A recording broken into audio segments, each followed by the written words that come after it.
reformular com o tempo de vida, presidente? Sim, pode formular. Obrigado. Mais 8 minutos. Muito obrigado. Senhora presidente, ministra Margarete, demais colegas. Importante salientar que a cultura, a saúde, a segurança não são pautas que têm ideologia. Então nós sabemos que a cultura é essencial para o sentido da vida, forma identidade, fortalece valores. No meu caso, deputado Diego, nós temos lá o Centro de Tradições Gaúchas, respeitamos as culturas do norte, sul, leste, oeste. Mas eu queria fazer uma introdução, ministro, até porque a senhora faz parte de um governo, que se trata das prioridades.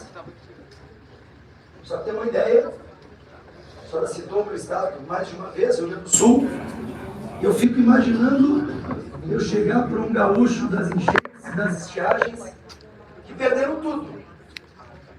Carro, casa, trabalho, perderam vidas, e eu oferecer para ele ver um filme ou escutar uma música. Eu queria verificar se a prioridade deste governo e dar 15 bilhões para a cultura e tirar 6 bilhões dos idosos, que ontem o ministro Lupe, nesta sabatina, não conseguiu responder. Mas eu quero falar para quem iniciou uma vaia que 15 bilhões se constrói 500 hospitais, 3 mil unidades de pronto atendimento, 150 mil casas. Então, eu gostaria que fossem lá vaiar o seu João e a dona Maria, que perderam tudo. Alguns perderam a própria vida. Eu, antes de peça teatral, a gente precisa de alimento, antes de cinema, de casa, antes de filme, emprego, antes de mostrar aqui uma palestra, eu acho que a gente poderia ter prioridade nos gastos. Só isso. Então, antes de falar, é contra, é a favor, fiquem sabendo que a cultura é muito importante, mas dentro da vida temos prioridade. Então, vamos cantar uma música lá para o pessoal que perdeu a vida ou que perdeu tudo, para ver se eles pensam da mesma maneira que Vossas Excelências. E como a nossa pauta também não são só flores, eu queria já começar falando que, no que se refere exclusivamente ao incentivo fiscal da Rouanet, o estoque de prestações de contas pendentes da ANAI elevou-se de 17 bilhões para quase 20 bilhões, de 22 a 23. Mais de 300% de aumento do antigo governo. Mas não foi só o gasto, foi o problema da prestação de contas junto ao Ministério Público. Isso é ruim. Eu vi que a ministra citou ali órgãos paraestatais, né? Que são perfumados no Programa Nacional de Comitê de Cultura, mas ela citou alguns e esqueceu o Comitê da Amazonas. Por que será que esqueceu? Porque lá está aparelhado como integrante do PT. Então, eu vou ter, inclusive vou deixar respeitosamente duas questões para a ministra, para ela ler as perguntas, perguntar para a sua assessoria, até porque, já antecipo, nós teremos mais convites, quiçá convocações, porque temos assuntos muito importantes que estão sendo investigados pelo Tribunal de Contas da União, relacionados ao emprego do dinheiro público, nosso dinheiro, dos nossos impostos, em organizações estrangeiras, a famosa OEI espanhola, em contratações sem licitação. Vou repetir.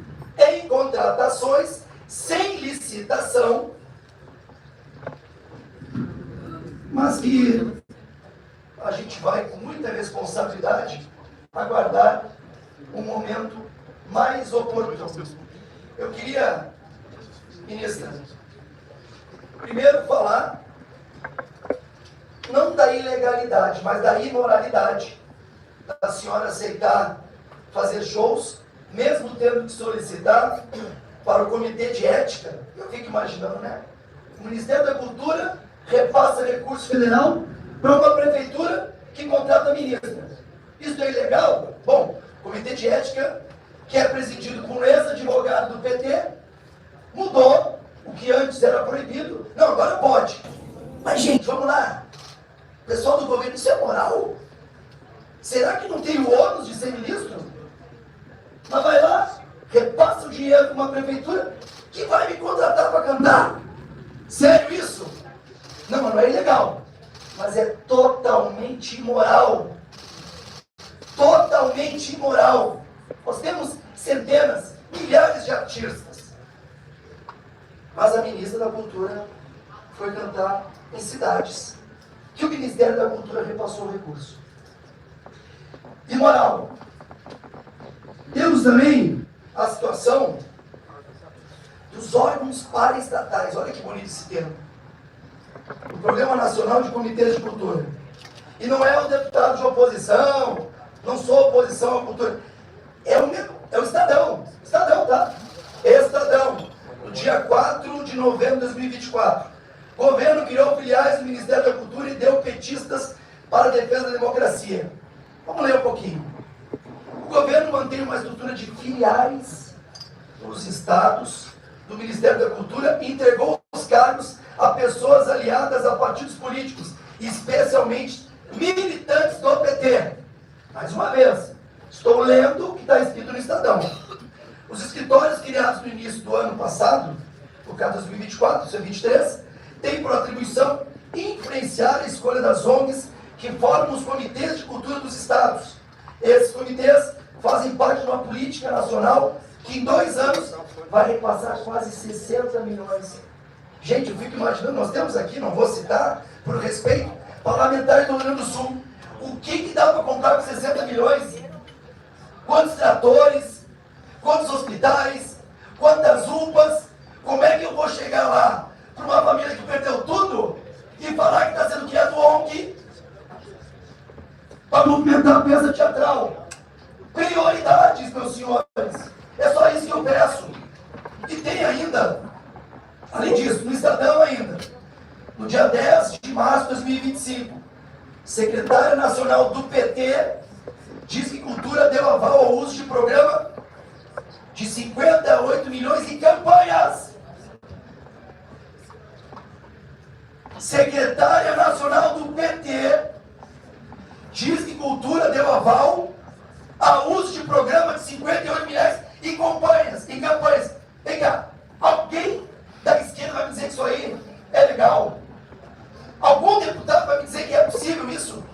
E detalhe, foi uma secretária do PT que falou isso. Comitês de cultura criados pela ministra da Cultura, Margarete Menezes, foram usados para eleger aliados em 2024, com o aval da cúpula da pasta, e que quem foi para a frente da prisão precisa ser atendido diferenciado na hora da parte boa. Anne Moura, secretária nacional de mulheres do PT, exigiu que Marcos Rodrigues, ex-presidente da ONG e AJA, responsável pelo Comitê de Cultura, envolvesse a estrutura do comitê na campanha dela, a vereadora. Espero que respondam esta questão. Precisa repetir? Não, né? Então tá bom. Mas eu vou deixar 3 perguntas. Tinha tanta coisa para perguntar, mas eu vou pedir, ministra, e a senhora pode ter certeza de todo o respeito que eu lhe tenho, em virtude de uma portaria interministerial de setembro de 2024. Anotem, imprensa, o Ministério da Cultura ficou incumbido de organizar o festival G20 Social, Aliança Global. Por qual motivo escolheu a OEI para isso? Primeira pergunta. Isso é matéria de cooperação internacional. Montar tendas e palcos de shows precisa ser feito por um organismo internacional. Não temos essas empresas aqui no Brasil. A ONU, por exemplo, trabalha com montagens de shows? Essa é a primeira pergunta. Segunda pergunta. A ministra do Planejamento, Simone Tebet, afirmou ao Congresso Nacional, em 24 de dezembro de 2024, que o evento Aliança Global Festival e demais atividades de evento social não foram custeados pelo orçamento público. Olha o que ela falou. Vamos à pergunta agora.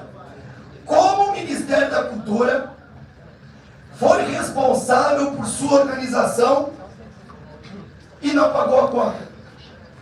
Quem pagou essa conta se a ministra Simone Tebet diz que não teve dinheiro público? Aí vem, quanto custou esse evento? Onde estão os documentos fiscais? Porque só tem uma alternativa. Essa OEI, essa empresa espanhola. E meus senhores e minhas senhoras, gravem o que eu vou dizer. A OEI ainda vai ter muito o que falar aqui dentro. Não é só o TCU que está investigando. A OEI prestou esse serviço de forma voluntária?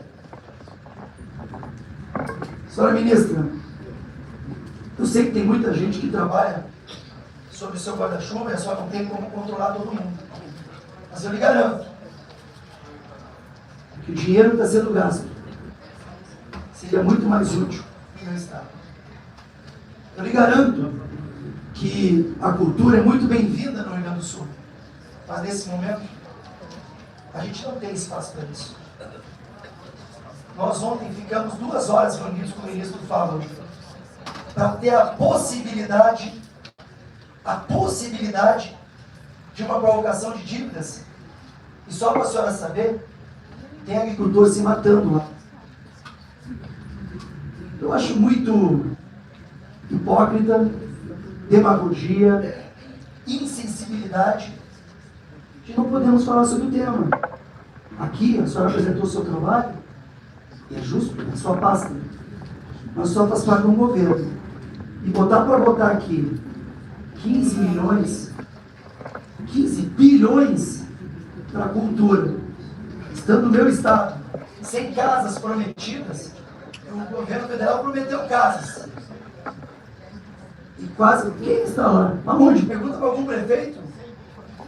Isso, sem o dinheiro que já era do Rio Grande do Sul. Mas enfim, ministra, a senhora vai virar outras vezes aqui e pode ter certeza que nós vamos questionar muito sobre o uso do dinheiro público do Ministério da Cultura. Deputada Lídice da Mata, Vossa Excelência, tem 5 minutos.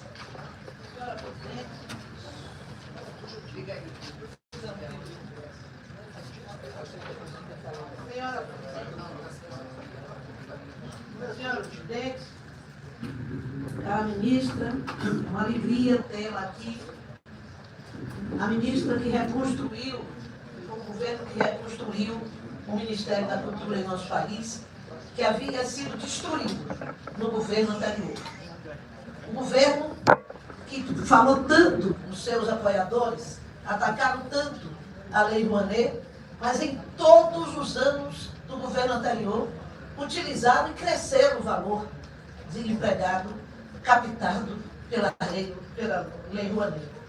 Os artistas, certamente, num grupo muito menor, portanto, com muito mais recursos concentrados. Mas acho muito interessante, cara ministra, e parabenizo a senhora, que o que se falou aqui, primeiro, não tem a ver com o seu ministério, prioridade que define é o governo e este Congresso Nacional quando aprova o orçamento da União. E nesse orçamento da União está explícita a prioridade de saúde e de educação, que estão se recompondo, se reconstruindo num governo anterior que destruiu a saúde, o Ministério da Saúde, as políticas de saúde e as políticas de educação e as universidades brasileiras. Portanto, um governo que não teve prioridade clara sobre educação, sobre saúde, sobre assistência social em nosso país, querer cobrar prioridade desse governo? E a senhora não decide sobre isso.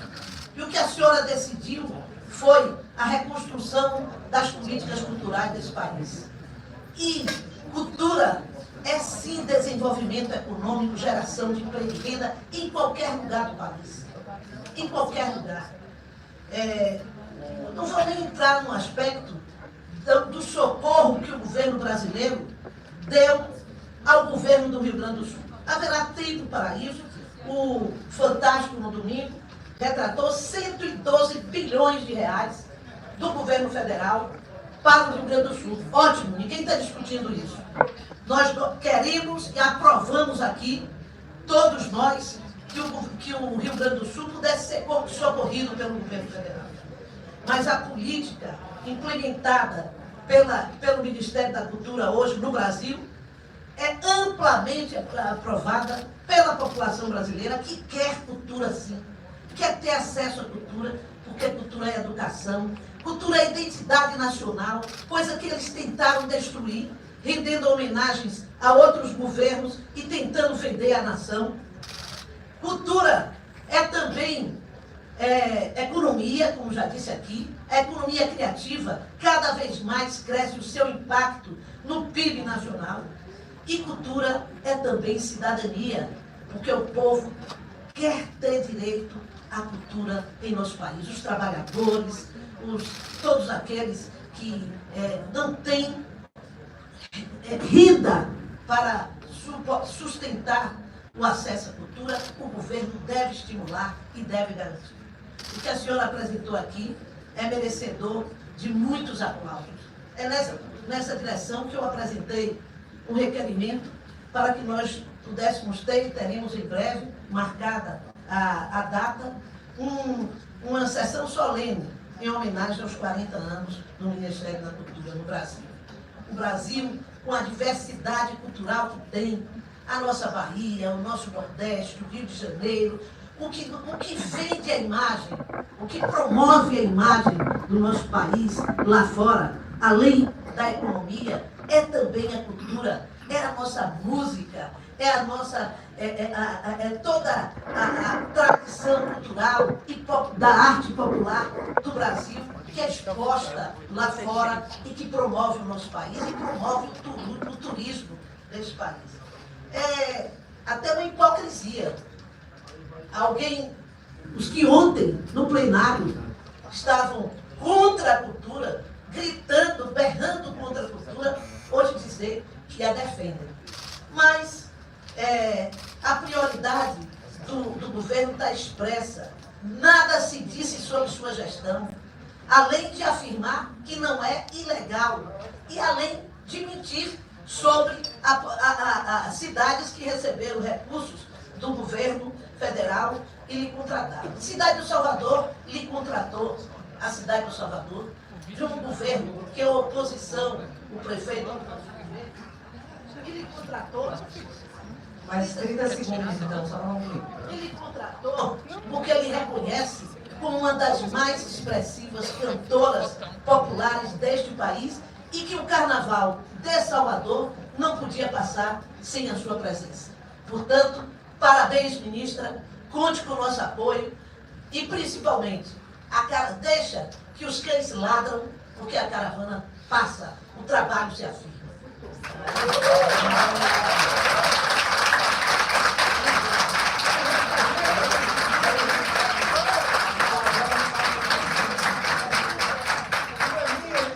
Apenas para registrar também, a deputada Benedita ela não pôde ficar, mas deixa um abraço, né, como também ex-presidente da Comissão de Cultura, né, assim como o Marcelo Queiroz está aqui, a deputada Alice Portugal, muito obrigada.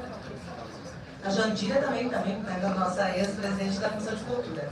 Eu passo a palavra aqui para o deputado Carlos Jordi, Vossa Excelência, com 55 minutos. Eu quero falar com o tempo. Pois não, mais 8 minutos.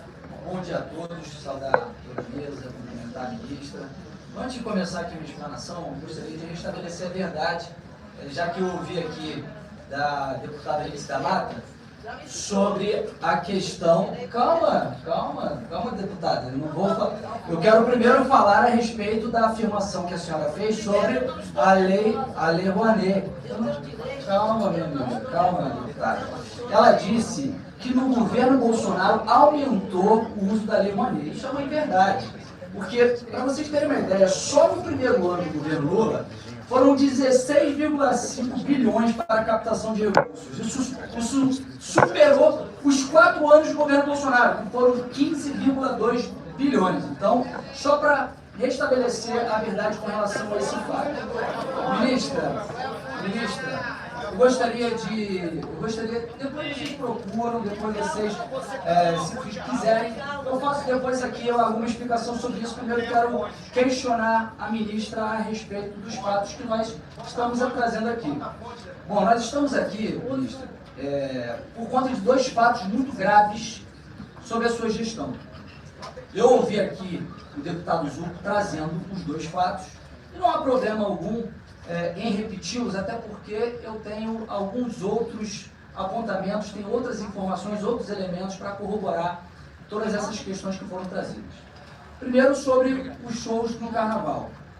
A senhora é uma artista renomada, é uma artista que já está no mercado desde a década de 80, é uma pessoa que se tornou uma celebridade nacional, sempre fez shows, e é verdade que muitos sempre a contrataram.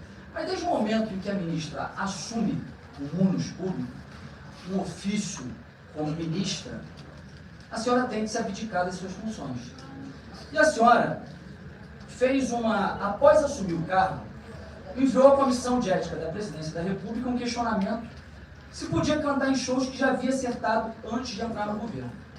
Isso foi deferido à Comissão de Ética da Presidência da República, disse que, de fato, a senhora poderia fazer esses shows, mas shows posteriores deveriam ser feitos somente com dinheiro privado. A senhora, não contente, depois fez outra consulta à Comissão de Ética da Presidência da República, questionando se poderia fazer shows recebendo recursos públicos. E mudaram o entendimento, sabe-se lá por quê? E é evidente um conflito de interesses. A senhora foi contratada no Carnaval com valores de R$640 mil, provenientes dos cofres públicos, para a Prefeitura de Fortaleza, 350 mil, e a Prefeitura de Salvador, 290 mil reais. E o pior de tudo, foi contratada por uma empresa que a senhora era sócia. O nome da empresa, Pedra do Mar Produções Artísticas Limitada. Quando a senhora assumiu o ministério, a senhora se desligou da sociedade dessa empresa, só que a empresa te contrata para fazer shows pagos com dinheiro público. Se isso não é conflito de interesses, se isso não é ilegal, nada mais é. E eu quero entrar num outro assunto aqui, que é o Programa Nacional de Comitês de Cultura. A senhora destacou na sua apresentação que existem 24 comitês de cultura. Eu acredito que são 26, na verdade. Então, 24 estão ativos. Eu acredito que um que não está ativo é o Comitê do Amazonas, por todo o fato que foi amplamente divulgado pelo Estadão e por outros veículos da imprensa. Eu não sei qual é o outro. Não sei se a senhora quiser responder depois. Mas, enfim, o Programa Nacional de Comitês de Cultura foi amplamente divulgado pelo presidente Lula na sua campanha, dizendo que seria uma ação de apoio à cultura, de incentivo a artistas, fomento a pequenos artistas. E esses comitês de cultura, eles são ligados aos escritórios regionais do Ministério da Cultura. Os escritórios regionais do Ministério da Cultura, eles são controlados por partidários do PT. São controlados por pessoas que são filiadas do Partido dos Trabalhadores. Os 26 comitês são geridos por ONGs, que são escolhidas por edital, de acordo com capacitação técnica, qualificação, bom, em tese, né? Em tese. Porque as notícias que foram divulgadas, as informações que foram trazidas por Marcos Rodrigues, que gravou uma conversa com Anny Moura demonstram que, na verdade, o que há é uma indicação política. Em setembro de 2023, houve o lançamento oficial do Programa Nacional de Comitês de Cultura. A ONG escolhida no Amazonas foi a Instituto de Articulação de Juventude da Amazônia, IAJA, que tem como uma de suas fundadoras a Anny Moura. A Anny Moura é secretária nacional de política de mulheres do PT. O IAJA recebe em 2 anos, o orçamento é de 1.900.000, quase 2 milhões de reais. Em março de 2025, é divulgada essa matéria do Estadão, em que o Marcos Rodrigues, então presidente do IAJA, esse órgão que gere o Comitê do Amazonas, e chefe do Comitê do Amazonas, ele divulga uma conversa gravada em setembro de 2024, em plena campanha eleitoral, em que Anny Moura exige que ele utilize o aparato do Comitê de Cultura do Amazonas em função de sua campanha. Utilize o comitê para impulsionar a campanha dela para a vereadora de Manaus.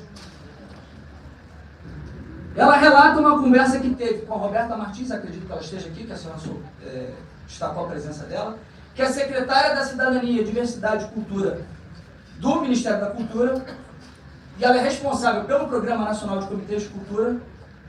E essa conversa foi na sede nacional do Partido dos Trabalhadores. A Roberta Martins, ela questionou se o comitê estaria ajudando a Anny Moura na sua campanha vereadora de Manaus. E ela afirma que nos outros lugares está ajudando. Anny Moura diz que Roberta classificou a falta de apoio do comitê como um absurdo. Ela menciona ter discutido sua insatisfação do comitê do Amazonas com o secretário executivo, seu 02, secretário executivo Márcio Tavares, que é ex-secretário nacional de cultura do PT.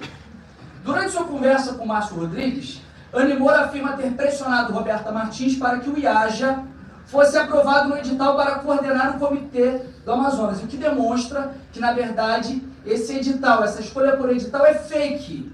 Não acontece. Acontece, na verdade, indicações políticas para patotinha, para patota.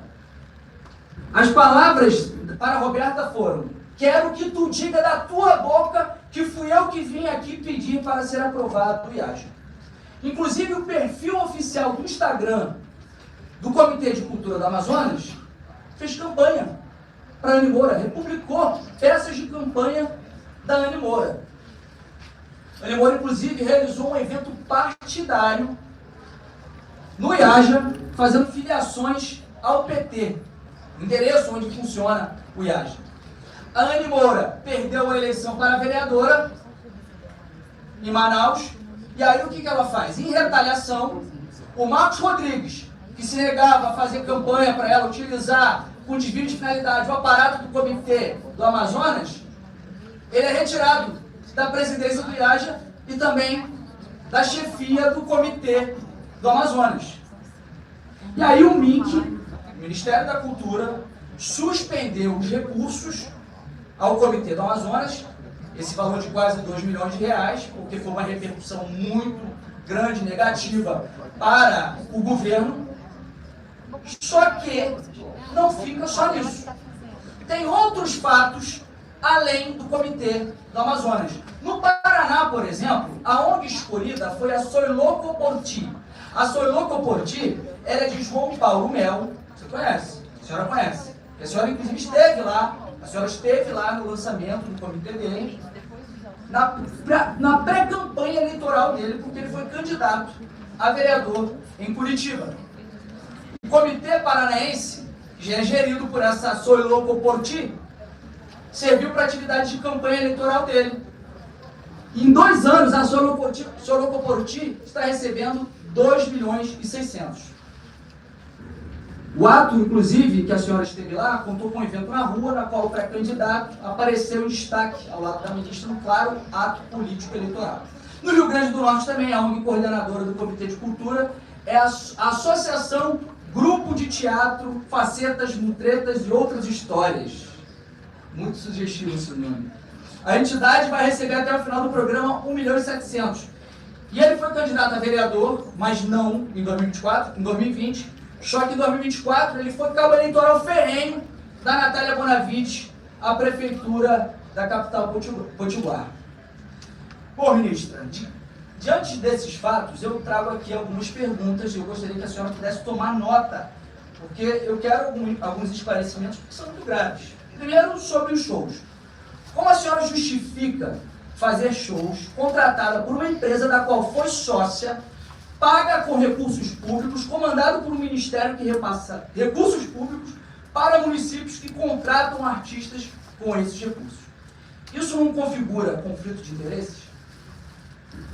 Com relação ao Programa Nacional de Comitês de Cultura, qual é o resultado da apuração interna sobre as irregularidades do Comitê do Amazonas?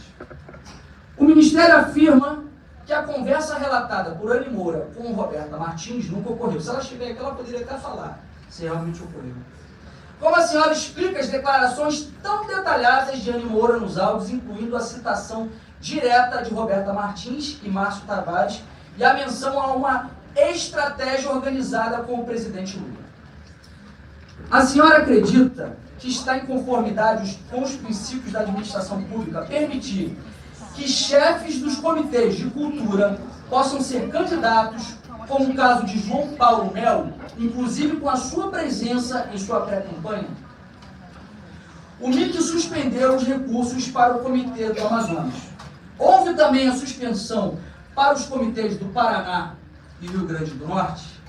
Bom, ministra, são essas aqui as minhas perguntas, meus questionamentos. Eu gostaria que a senhora pudesse trazer aqui a verdade sobre esses fatos. Eu sei que a ministra é inexperiente no serviço público e talvez, muitas vezes, acabe deixando com que fatos ocorram sem que ela possa ter o controle. Mas, diante desses fatos, ou a senhora tem que sinalizar se houve prevaricação, se a senhora não sabia, se houve conivência ou se foi incompetência. Por isso eu gostaria de deixar aqui meus questionamentos. Obrigado. Mas não, está muito rápido, não vou polemizar. Mas me senti o direito de, quando solicitaram, falou o meu nome, eu tive um instinto de contestar. Até peço desculpas ao deputado, poderia ter me interrompido. Porém, vira moda nesta casa os homens mandarem as mulheres terem calma. Isso é inaceitável. Isso é inaceitável. Então não vejo nenhum homem pedir para o outro pecar. Não é a primeira vez. A ênfase que cada um dá à sua fala é responsabilidade de cada um, desde que não respeite o outro. Eu sou uma pessoa muito tranquila, mas tenho ênfase no meu falar, tenho o direito de ter. E nunca interrompi ninguém aqui mandando calar a boca, ou mandando calar a boca, ou mesmo mandando ter calma. É típico do comportamento machista majoritário nessa casa. Presidente, assim como a deputada afirma que está se tornando recorrente, deputados pedirem calma, e não foi de uma forma pejorativa alguma, está se tornando recorrente a deputada interrompendo os deputados. Não é deputado, não vou jamais deixar de interromper a fala. Muita calma nessa hora. Muita calma nessa hora. Deputado Márcio Gelli, Vossa Excelência, então, tem 5 minutos. Presidente, bom dia a todos e todas. Uma imensa alegria receber aqui na comissão a ministra Margarete Menezes, sua equipe do Ministério da Cultura. O que vimos aqui, ministra, até o presente momento, e agradecemos por isso nos anima muito, foi a exposição muito consistente, fundamentada e muito bem informada desse processo de reconstrução de uma política nacional de cultura que vem sendo feita no governo do presidente Lula e neste caso sob seu comando, sob sua coordenação. Isso merece o nosso elogio, mas merece, tem sobretudo uma ponta de muita animação com o nosso Brasil. Porque o que nós vimos foi um negligenciamento absurdo, eu diria até criminoso, das políticas culturais. Um minuto só, deputado, Dá para uma corrigir o confusão tempo. aqui no painel. Não, é 5 minutos. Só um minutinho. Vai voltar lá o... Sim. Ok. Então, ministra, nesse processo, eu estava falando do momento em que nós tivemos uma desconstrução dessa política nacional de cultura e esse momento importante de retomada, de reconstrução, e a senhora muito bem expôs aqui os pontos todos que estruturam essa política nacional de cultura. E isso é um ativo muito importante para o nosso país. Primeiro, que é um ativo da economia. A economia criativa tem um papel fundamental. Segundo, que é um ativo imprescindível, estratégico para o sentido de nação, para a nossa identidade enquanto povo, para a possibilidade de fazer com que tenha voz e vez os fazedores de cultura desse Brasil inteiro. E sem política cultural, muitos e muitos deles continuam, ficam eternamente invisibilizados, sem ter a capacidade de mostrar a expressão da riqueza, da beleza genuína que tem com a sua produção artística, com a sua produção cultural.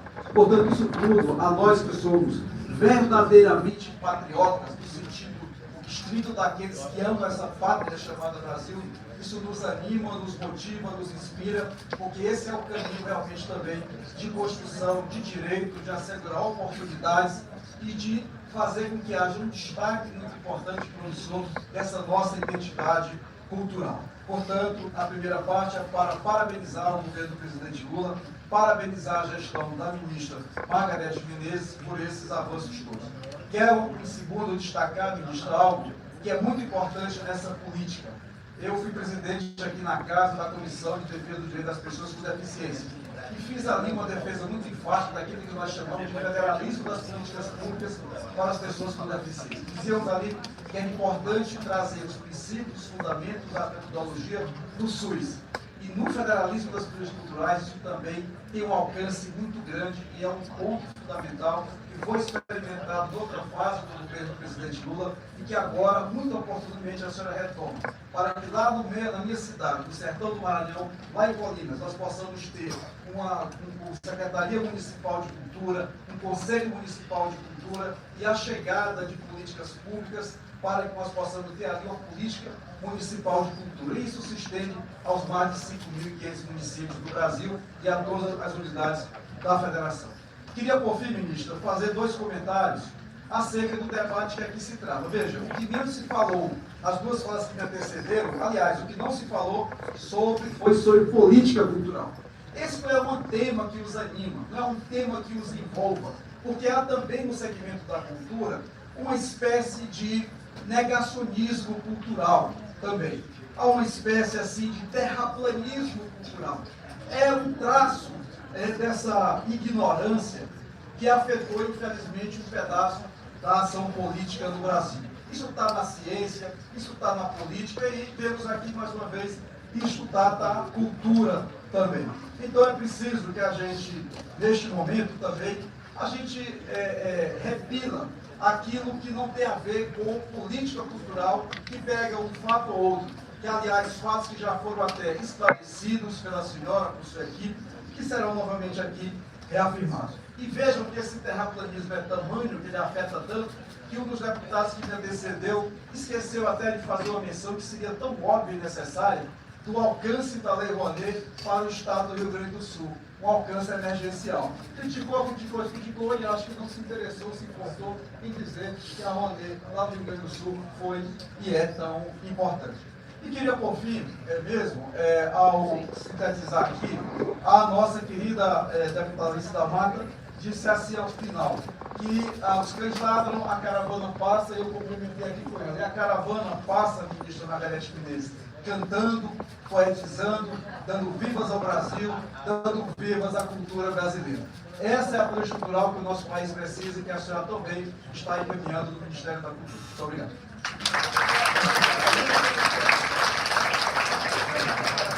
Obrigada, deputado Márcio. Agora o deputado Kim, né, que subscreveu o requerimento do deputado Nicolas Ferreira. 5 minutos. Presidente, vou pedir a Vossa Excelência para acumular o tempo de liderança do União, agora União PP. Pois não, tem 13 minutos. 7 minutos. Mais 7. Senhor presidente Bacelar, senhora presidente Denise, senhora ministra Margarete, eu quero começar dizendo, tem um filme argentino que eu gosto bastante chamado Cidadão Ilustre.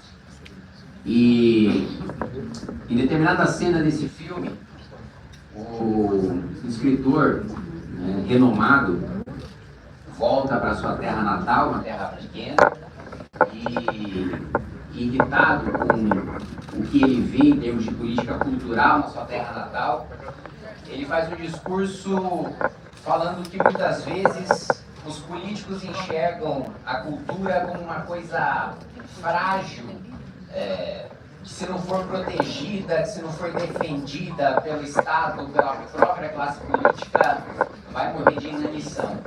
Quando na realidade a cultura é uma coisa extremamente poderosa e que precede a própria existência do Estado, precede a própria existência do governo. Existe uma primeira pessoa no plural de nação, como diria Roger Scruton, que nos define, e a cultura é parte fundamental nisso. Então, minha primeira colocação é de que, infelizmente, o que eu vejo neste parlamento, em termos de discussão de cultura, é mais a instrumentalização dessa pauta para conseguir angariar um eleitorado cativo do que, de fato, um compromisso com o desenvolvimento de cultura.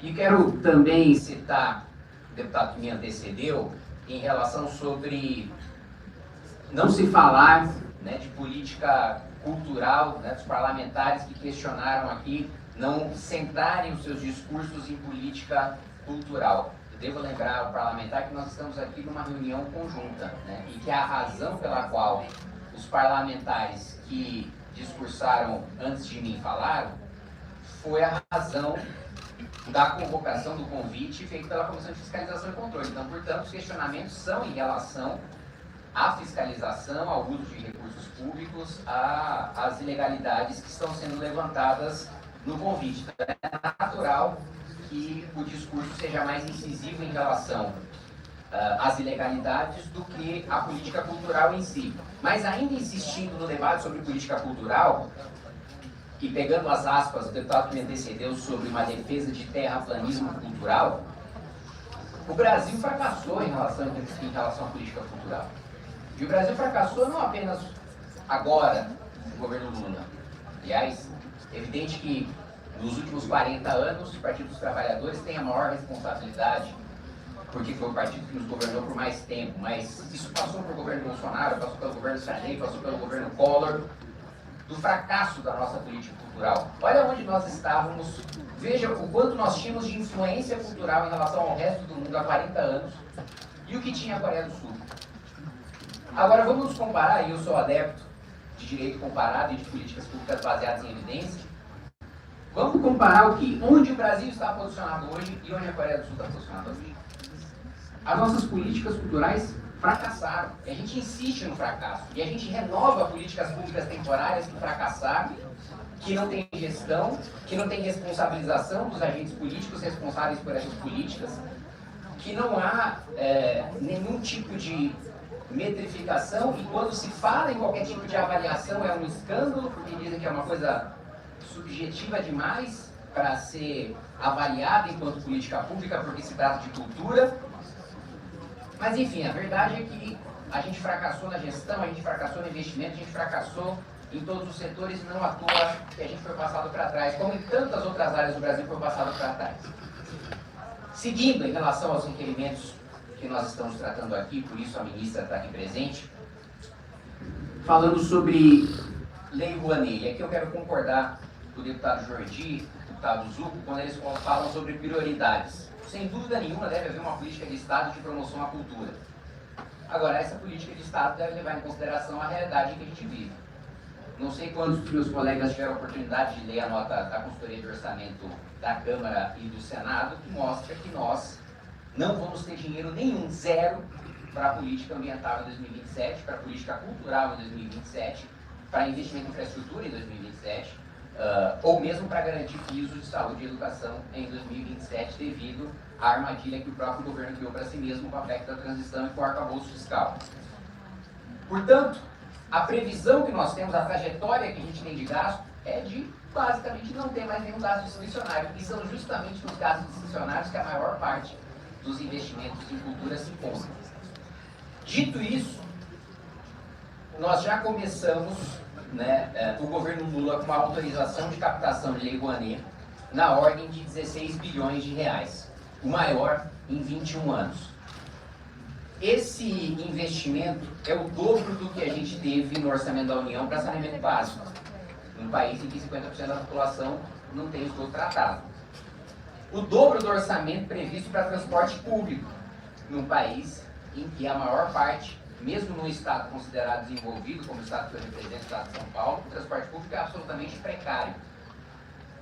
4 vezes o orçamento da farmácia popular, 4 vezes o orçamento do CAPES, maior do que todo o investimento em ciência e tecnologia. E antes que alguém que vai falar depois de mim tente refutar falando em números absolutos de gastos, não estou falando de investimento, não estou falando de gasto corrente. Para além disso, nós tivemos ainda o uso, e se nós vamos utilizar a legislação de política de incentivo à cultura, deve ser incentivo à cultura nacional, entendo. E eu queria questionar a ministra em relação ao uso desse dinheiro para promover iniciativas culturais que nada ou muito pouco tem a ver com o Brasil, como foi o caso do uso de 6 bilhões de reais para promover aqui no Brasil uma exposição da série Friends, série americana, conhecida, famosa, mas que eu não acho, primeiro, nem que precise de dinheiro público do governo brasileiro para ser promovida, para ser divulgada, e segundo, nem que seja pertinente, nem que seja conveniente que a gente utilize dinheiro do nosso pagador de impostos para ficar promovendo uma série norte-americana aqui no nosso país. Aliás, do tanto que se fala, né, sobre as esquerdas nesse parlamento, do imperialismo cultural, da colonização ideológica, e a gente utilizando dinheiro da verba de cultura para financiar uma série norte-americana aqui no nosso país.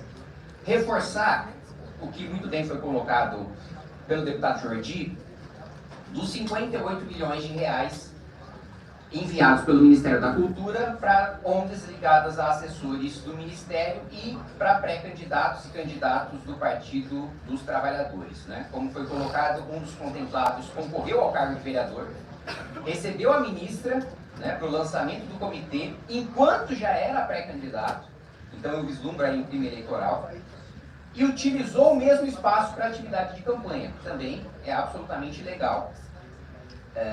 Além disso, você teve a gravação em áudio e com a fé pública garantida em cartório, dos diálogos, né, que mostram que o Ministério, que a cúpula do Ministério da Cultura autorizou o uso do programa para, aspas, ajudar as campanhas eleitorais de 2024. E aí a senhora Anny Moura, como já foi colocado, diz, aspas, os comitês foram criados conforme estratégia organizada com o presidente Lula, que deveriam apoiar candidatos aliados nas eleições de 2024. Inclusive, teve uma reclamação da contratação de artistas para atividades no comitê, aspas, sem combinar na política quem são os artistas parceiros, ou seja, uma preocupação maior com uma militância político-partidária ideológica do que com a produção cultural. E aqui até aproveito que tem a presença de representantes da Federação do Sol Rede, a reclamação da gestão petista desse comitê de que uma pré-candidata da rede, a senhora Wanda Vitotto, estaria participando das atividades desse comitê, e aí a petista reclama, como assim tem uma candidata da rede que está disputando contra mim, recebendo dinheiro do Comitê de Cultura, e eu conversei com a cúpula do Comitê de Cultura, era para beneficiar o PT e não a rede. E daí também vem da histórica característica hegemonista do PT, que mesmo dentro das esquerdas quer sufocar todas as outras lideranças, né? E sei que por serem base do governo partidos que não sejam do PT não podem falar isso, mas sabe exatamente tudo que eu estou falando, do caráter hegemônico do Partido dos Trabalhadores, inclusive com uso de dinheiro público em políticas de Estado para promover os seus próprios candidatos em detrimento da sua própria base aliada, né? O que também, mais uma vez, é uma ilegalidade, assim, patente. E aí, uma coisa mais aberrante também para mostrar o quanto, no caso desse comitê, ele foi utilizado para promoção eleitoral, a fala, né, da Anny Moura, aspas, de que, olha, a gente tem que ver quem foi lá para frente da prisão gritar de manhã, de tarde e de noite. Porque essas pessoas, nas palavras dela, mereceriam um tratamento diferenciado agora, na, aspas, parte boa, né? Ou seja, ela está cobrando a fatura do PT. Está falando, olha, eu fiquei lá na frente do presídio, Lula ficou preso, eu fiquei o dia inteiro lá roendo o osso, era de dia, era bom dia, presidente, boa tarde, presidente, boa noite, presidente. Agora ele saiu, é presidente da República, quando chega o filé, vai para a rede. É a reclamação da candidata do PT. E para finalizar, senhora ministra, falar, inclusive, a representação do deputado Carlos Jordi no Ministério Público Federal em relação ao uso, né, desses comitês, mas fechar falando sobre a questão do recebimento de recursos públicos para shows realizados por Vossa Excelência. E eu quero reforçar aqui, a nota do Ministério da Cultura, ministra, diz que houve uma consulta à Comissão de Ética da Presidência da República e que nessa consulta, né, houve aval para que Vossa Excelência pudesse performar nesses shows, nesses eventos. Ocorre que a Comissão de Ética da Presidência da República, ministra, é meramente opinativa. Não tem caráter vinculante, não tem o poder de blindar juridicamente ninguém. Vossa Excelência pode ser responsabilizada, inclusive há ação judicial, ação popular contra Vossa Excelência, na esfera administrativa, na esfera civil, na esfera criminal, na política, na Lei 1079. Então, o caráter opinativo da Comissão de Ética da Presidência da República de nada vale para a responsabilização do CPF de Vossa Excelência. Daí a necessidade de uma resposta que vá além a Comissão da Presidência de Ética da Presidência deixou. Porque ela não tem o poder de deixar ou não deixar. Ela opina e palpita para que você tome a atitude que ela considera juridicamente melhor para Vossa Excelência. Mas ela não tem o poder de blindá-la de ações judiciais e de responsabilização por isso. Um ponto, aliás, que eu esqueci de colocar sobre Lei Rouanet, foi emitido um ato normativo pelo Ministério comandado por Vossa Excelência, ordenando, orientando todos os eventos financiados com Lei Rouanet que passem um filme, que passem um vídeo sobre a Lei Rouanet. E esse vídeo contém Vossa Excelência como uma das protagonistas. Isso, ministra, quero questionar se não viola, ao menos um pouco, no parecer de Vossa Excelência, o princípio da impessoalidade previsto na nossa Constituição Federal. Exigir que todos os eventos financiados contenham a imagem de Vossa Excelência. E, por fim, questionar sobre essa criação dessa Netflix estatal, considerando já o traço que nós temos na IPC. Nós vamos ter mais dinheiro público jogado no lixo que o traço que a gente vai ter na nossa Netflix estatal do governo Lula. Obrigado, presidente. Obrigado, ministro. Deputado Evair, Vossa Excelência tem 5 minutos.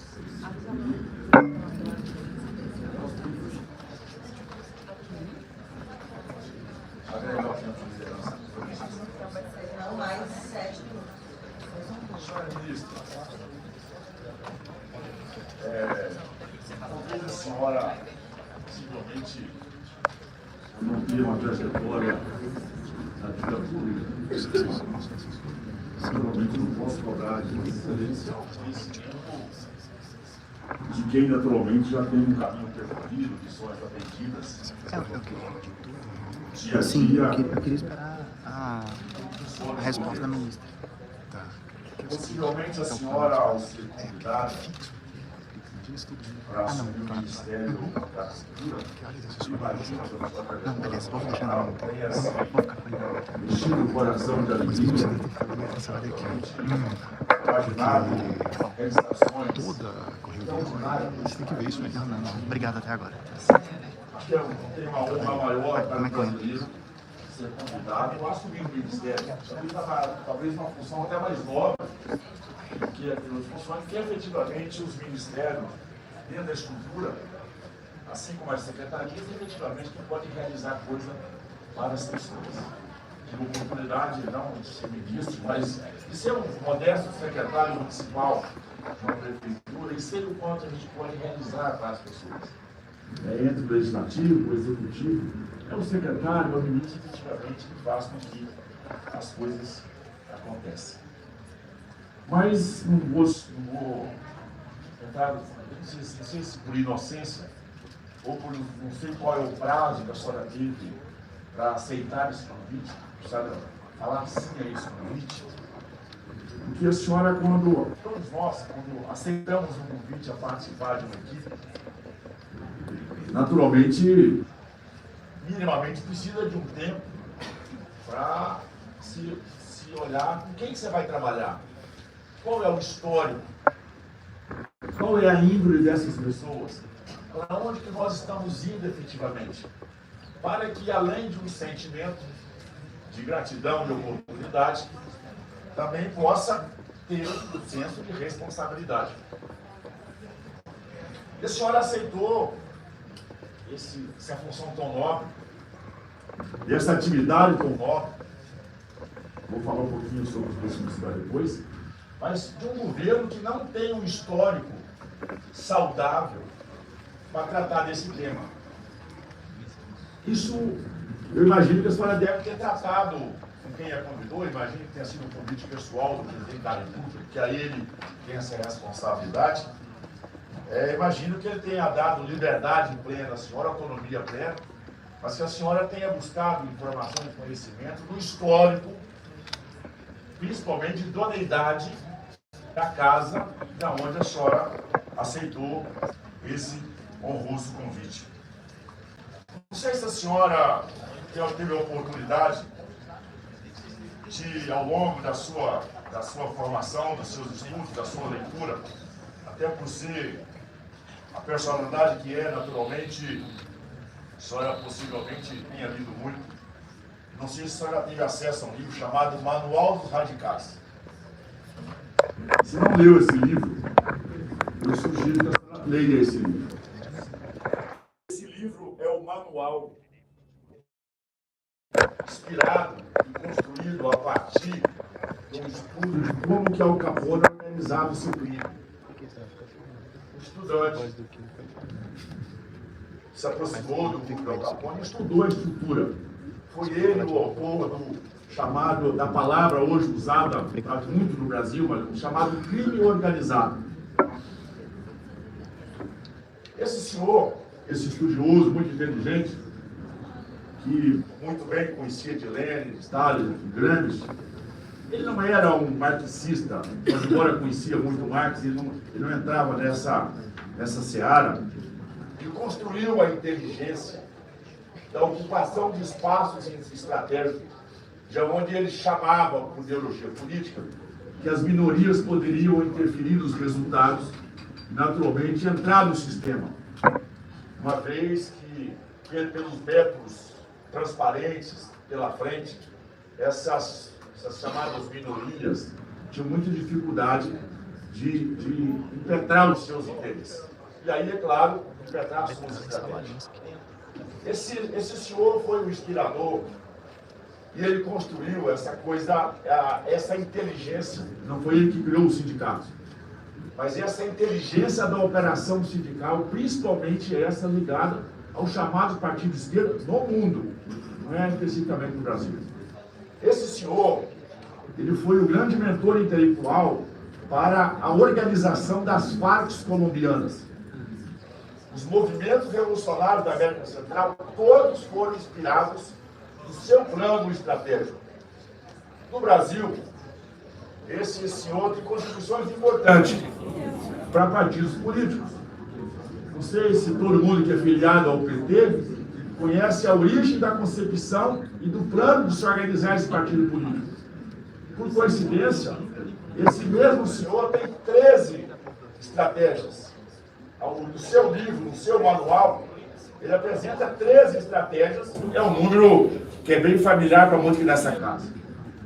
Esse mesmo senhor, ele a estrutura do Hamas e do Hezbollah se organizou também sobre a sua pirâmide de organização. E aí surge um elemento perigoso. Foi ele que construiu a inteligência, do que nós popularmente chamamos, e muita gente inocentemente até faz isso com inocência, das chamadas ONGs. Foi a inteligência construída por ele. Foi ele que construiu a chamada inteligência da criação de comitês nas mais variadas. Foi ele que construiu a inteligência do chamado balanço social. Esse senhor, inclusive, ele foi tese de mestrado de uma senhora chamada Hillary Clinton. Quando, no seu mestrado, ela estudando o seu livro, você lembra? Por favor, presidente, eu gostaria de contar com a colaboração dos colegas, que eu os ouvi atentamente. Deputado, fala o nome que eu estou agoniado aqui. Eu não peguei uma pessoa tão importante que eu não sei quem é. Isso mostra que o senhor é vítima de uma manipulação ideológica sem conhecer as origens. Está claro. Estou falando de Saul Alice. Que quem não estudou, deveria ter estudado.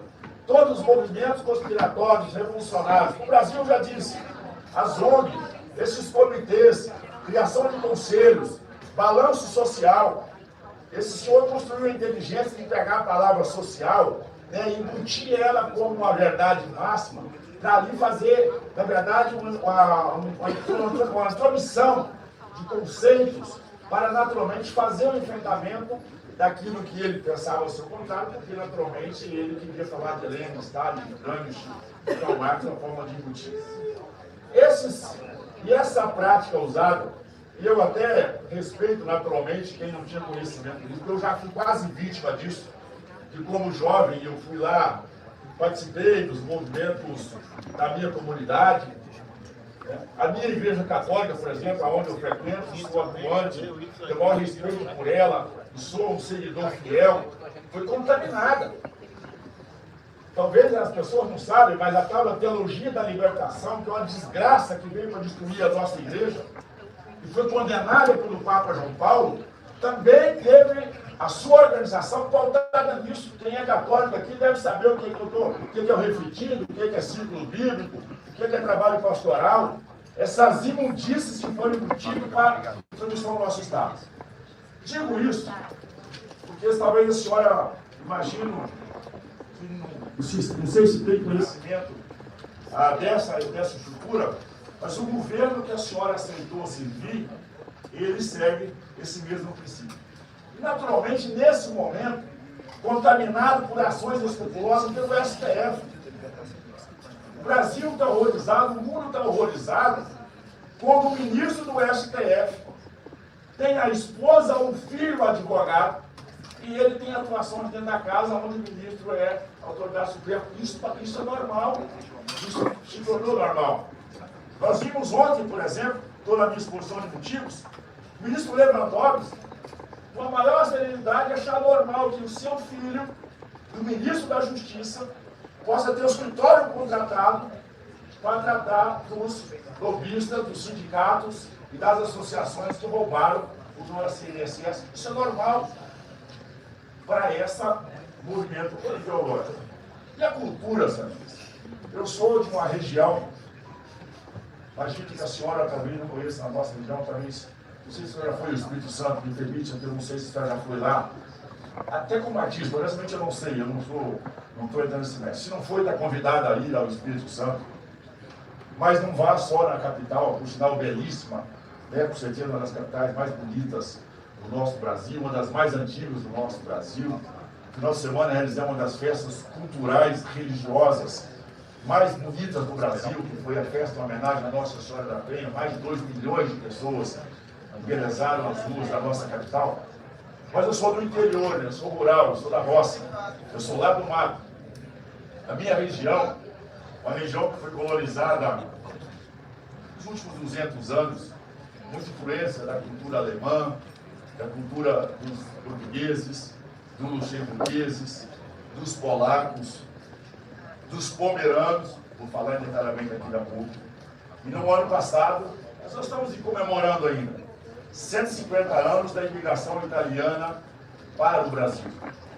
talvez de todas as culturas, do ponto de vista econômico, do ponto de vista de prosperidade, de infraestrutura, há de se reconhecer a importância que teve a cultura italiana no Brasil.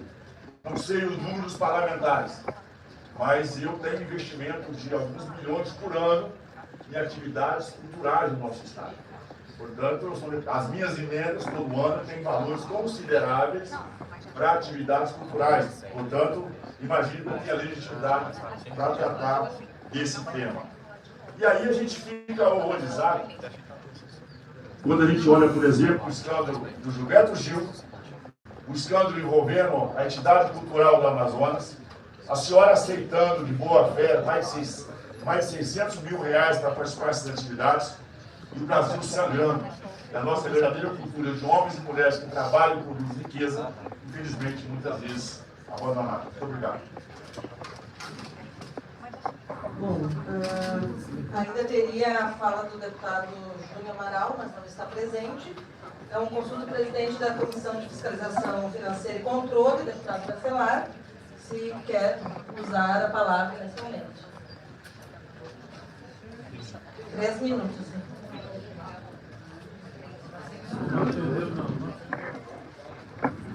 Bem rápido, senhora presidente, deputada Alexandre Pessoa, senhora ministra de Estado, Margarete Menezes, senhoras e senhores parlamentares, apenas 3 comentários bem rápidos. Primeiro, que eu acho que apoiar a cultura num país pobre é dar ao povo dignidade, identidade e oportunidade.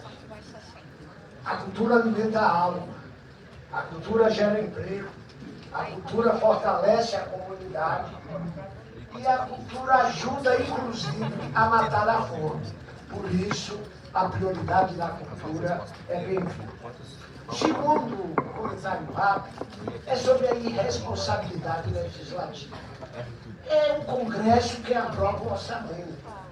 É o Congresso quem deu, ano passado, entre benefícios tributários e benefícios financeiros, 646 bilhões à iniciativa privada.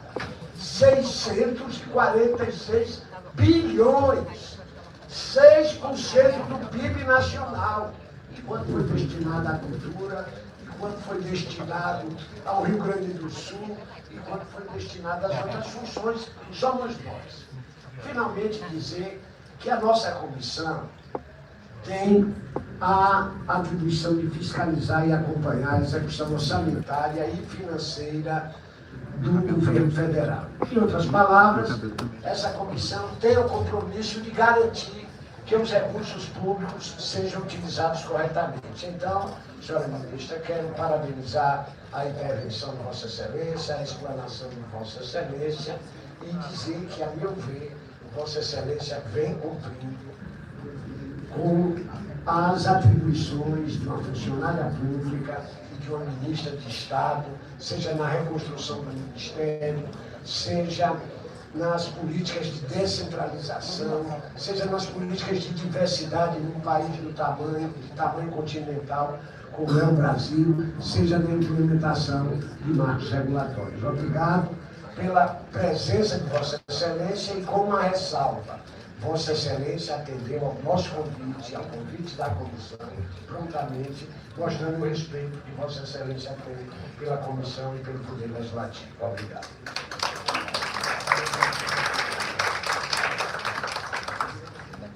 Bom, de acordo então com os procedimentos, a ministra Margarete tem o mesmo tempo utilizado até então, que é até 63 minutos para falar.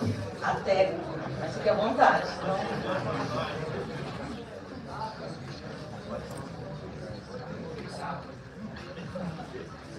Alô, então, agradeço as perguntas, as feitas aqui, né? E eu vou, então, começar respondendo por onde eu acho que me cabe, né? Da cultura, da arte.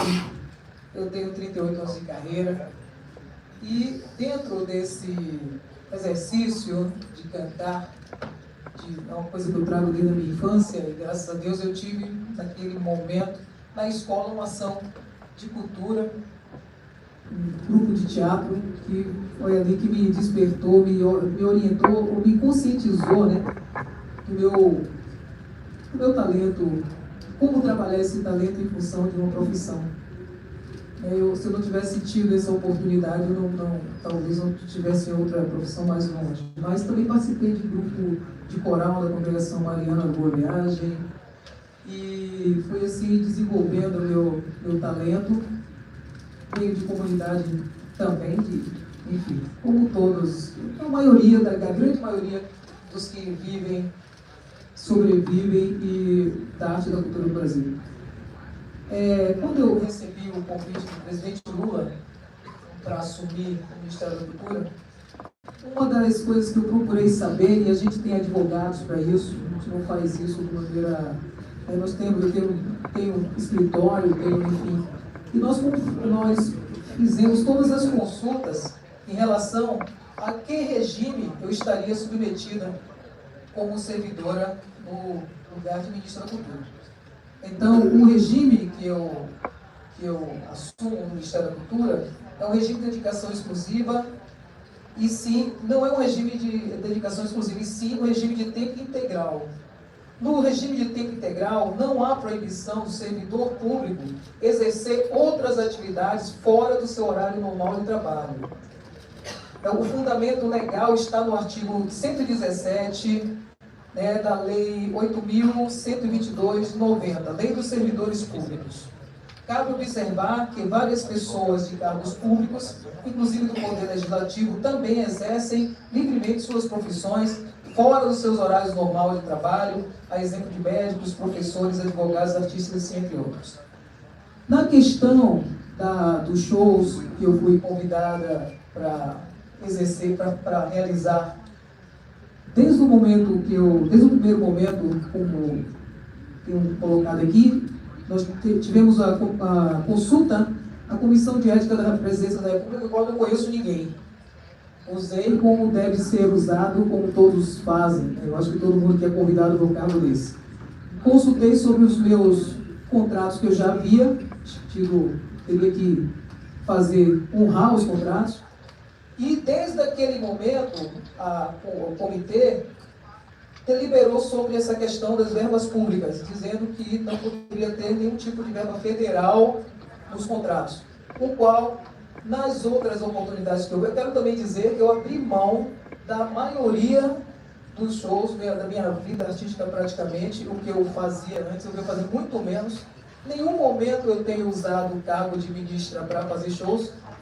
Poderia estar fazendo muito mais, quer dizer, se eu tivesse esse tipo de comportamento. E nesse momento especial, quando eu recebi o convite para fazer parte desse carnaval desse ano, que é um carnaval que mais especial também, pelo fato de ter 40 anos da Axé Music, que é um movimento musical do qual eu faço parte há 38 anos, fizemos a consulta ao Comitê de Ética para saber em relação aos convites dessas prefeituras. A Prefeitura de Fortaleza já tem 8 vezes lá. E o que houve, a consulta teve a mesma resposta. E inclusive eu tenho aqui uma nota emitida pela própria comissão, dizendo que se não havendo nenhuma verba federal, então eu tenho seguido esse regimento. Para mais assim, uma informação maior ainda, porque eu também eu acho que é importante prestar esses esclarecimentos à nação brasileira. A CGU teve um pedido de investigação e colocou que não existe nenhum tipo de aderência, nenhum tipo de crime no que foi pesquisado, não existe nenhum tipo de verba federal. Então eu quero deixar isso claro aqui, porque eu não tenho nem tempo para ficar articulando, fazer coisas, chegar no lugar de estar como ministro da Cultura e colocar minha carreira, que é algo que eu zelo muito nesses meus 38 anos de carreira, para chegar nesse lugar e ficar precisando utilizar o cargo de ministra para fazer shows. Eu não tenho isso, porque Já faz parte da minha profissão. E também, não preciso, é claro que como artista, eu me sinto muito honrada quando recebo o convite. Já cantei em várias cidades desse país, ao longo desses 38 anos de carreira, fora do Brasil também. Eu tenho algumas premiações em relação ao meu trabalho e estou fazendo aqui com muita honra, defendendo o quê? Defendendo o direito de qualquer outro trabalhador da cultura que, se em algum momento venha a exercer esse cargo, tenha esse direito garantido, porque se você consulta uma comissão de ética da Presidência da República e recebe uma orientação e faz a coisa orientada por aquela orientação, é um direito do profissional. Eu estou aqui defendendo e por isso eu acho muito importante prestar esses esclarecimentos aqui à comissão, à Câmara dos Deputados, à sociedade brasileira. Eu me sinto muito, muito honrada de ser um profissional dessa área, de viver dela e de defender esse lugar.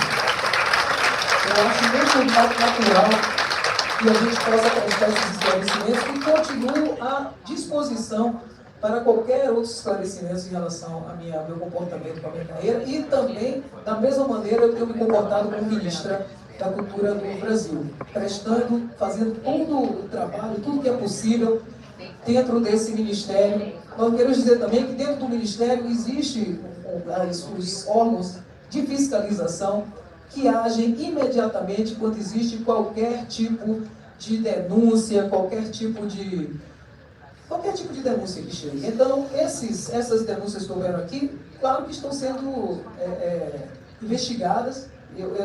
Nós temos esse modo de agir. Outra coisa também são assim, as inverdades que muitas vezes matérias de jornais colocam. E mesmo com as explicações que nós que estamos lá nos demos, mas essas explicações não são colocadas.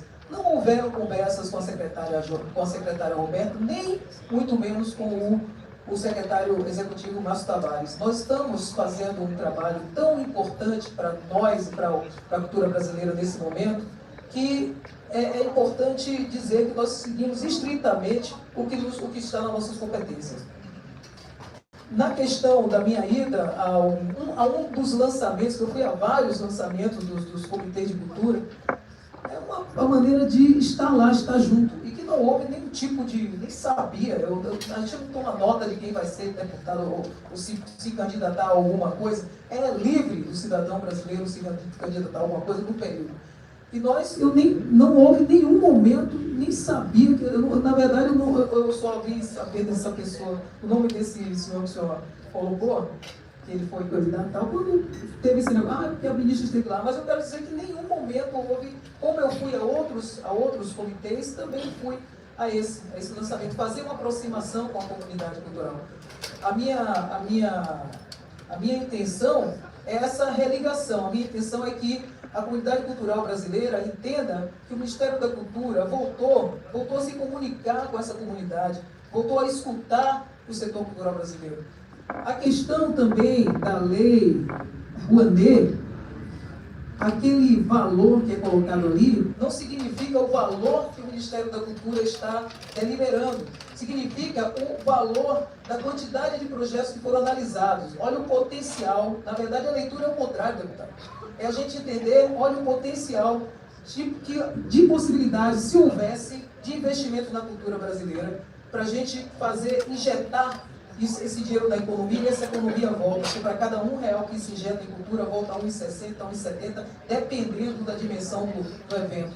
E para cada ação de cultura, ali, cada filme que a gente vê, que sobe aquele letras ali com o nome daquelas pessoas todas, cada um ali é uma família brasileira que está trabalhando. Para cada show, são famílias brasileiras que estão ali também recebendo a possibilidade de sobreviver. Na questão do Rio Grande do Sul, nós fomos lá socorrer o setor cultural do Rio Grande do Sul, que sempre prestou uma representatividade enorme na construção cultural desse país, e naquele momento atravessando um deserto. O governo federal investiu mais de 100 bilhões e 60 e tantos milhões foram de projeto, foram de uma Rouanet emergencial que nós recolhemos entre as empresas para serem captadas e executadas para socorrer o setor. Porque assim, a gente falando aqui, assim, é muito... Eu me sinto uma pessoa, claro que já com algum nível de benefícios da minha vida. Mas a gente está lá, naquele momento lá, então houve, naquele momento, todo o Ministério da Cultura se articulou, recolhendo água, recolhendo lençóis, fazendo articulação no Brasil inteiro para recolher doações para o Rio Grande do Sul. Então, é um setor que emprega muita gente. Temos a primeira feira de livros do Brasil, é no Rio Grande do Sul. O cinema, o Festival de Gramado, maravilhoso, é no Rio Grande do Sul. Nós fizemos muitas ações lá socorrendo o setor cultural. É uma coisa que pode ser constatada. Então, eu quero dizer que é desse lugar que nós estamos buscando entregar tudo isso, esses 2 anos, apesar da desconfiança da minha competência, mas é bom ver o que o Ministério da Cultura entrega esses 2 anos. Um diálogo aberto, tem diálogo aberto com o setor, aberto a críticas também. É importante a gente saber receber críticas, entender quem que está criticando, o que está criticando, o que é possível reformular. Eu sou uma pessoa de campo aberto para essas coisas. E também quero dar aqui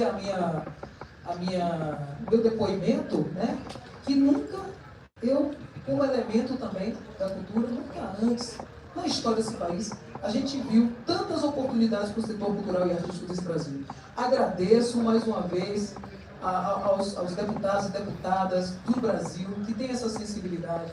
A chegada da Lei Aldir Blanc é uma revolução e isso será constatado, já podem ser constatados nas cidades e nos estados brasileiros que estão usando, beneficiando os seus setores artísticos e culturais com essas leis. Então, é um momento novo, é um momento de construção. Nós queremos ter, sim, sempre, com o marco regulatório do fomento, mostrar que nós estamos dispostos a mostrar uma responsabilidade fiscal, sim, porque esse marco traz aderências melhores para fiscalização, administração e prestação de contas dos fazeres culturais do país. Temos, nesse momento, essa dimensão. Não é fácil a gente tentar fazer um trabalho assim, porque se nós não estamos construindo alguma coisa que só vai para prefeituras que estão ligadas, estão indo para todas as prefeituras e todos os estados brasileiros. Todos os estados brasileiros, porque assim, é uma lei, uma regulação que é fundo a fundo. É uma lei, é uma conquista do orçamento nacional. Está lá, foi votado e criado por essa Câmara de Deputados e Senadores brasileiros. Sabe? Então, é uma conquista. Agora, cabe a todos nós fazer essa implementação, cabe a todos nós auxiliar nessa fiscalização da lei Paulo Gustavo e a lei Aldir Blanc, os órgãos fiscalizadores dos estados e municípios, a lei dos órgãos fiscalizadores do Ministério da Cultura tem responsabilidade em acompanhamento na execução para dar uma contrapartida para o povo brasileiro. É disso que nós estamos falando. Então, agradeço aqui a oportunidade das respostas e o Ministério da Cultura está à disposição para qualquer tipo de denúncia que houver. Nós acionamos imediatamente os órgãos de controle que estão dentro do Ministério da Cultura, acompanhando o Ministério da Cultura e do Poder Federal, do Poder Nacional. Eu venho da sociedade civil mesmo, sabe? Então, o meu compromisso nesse momento é com essa entrega que eu sei o quanto beneficia. E também não posso abrir mão da minha carreira. E quando eu sair daqui, eu quero voltar para lá. Eu amo o que eu faço. Muito obrigado.